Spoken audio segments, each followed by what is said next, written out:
Good morning. So it's Sunday morning, and I'm going to respond to two of my peers in the course. So the very first kind of reflection that I have is based upon Corey. So thanks for sharing, Corey. Really appreciate hearing your insight. So yeah, you talked about the complexities of all the options, right? And so I'm still not clear on all the options, but I thought that it was.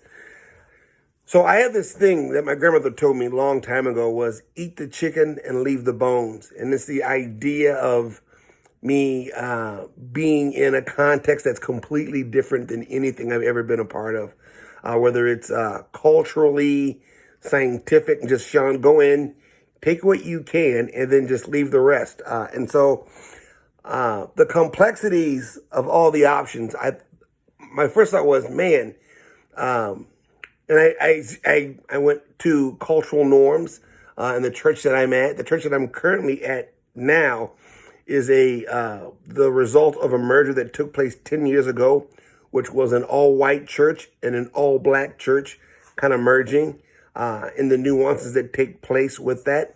I would argue that the European American church was in charge of its own personal finances when it was just Asbury, and that same phenomena has now taken over for Living Spirit.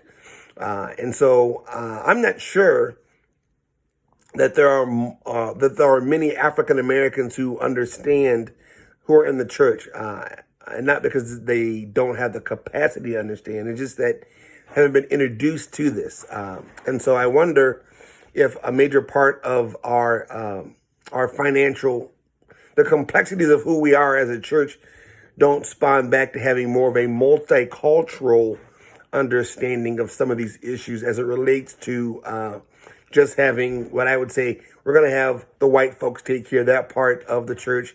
Also, black folks would take care of this, and this isn't more of a multicultural, but more of a separation by skill set, which I think that's fine. But I will question the idea of not wanting to know more about it and engaging in it. What did you say? Oh, the illustration of the buckets. Yeah, I'm a visual learner, and so seeing the three buckets and recognizing that I have the power to give to two and even circumvent giving taxes back to the government was outlandishly new to me. But seeing the buckets made a great deal of sense. And again, as I'm moving through the course, I'm consistently asking, how does this apply to my context? And how does this apply to the church that I'm currently at now? But yeah, thanks for your thoughts and thanks for sharing. Take care. Peace.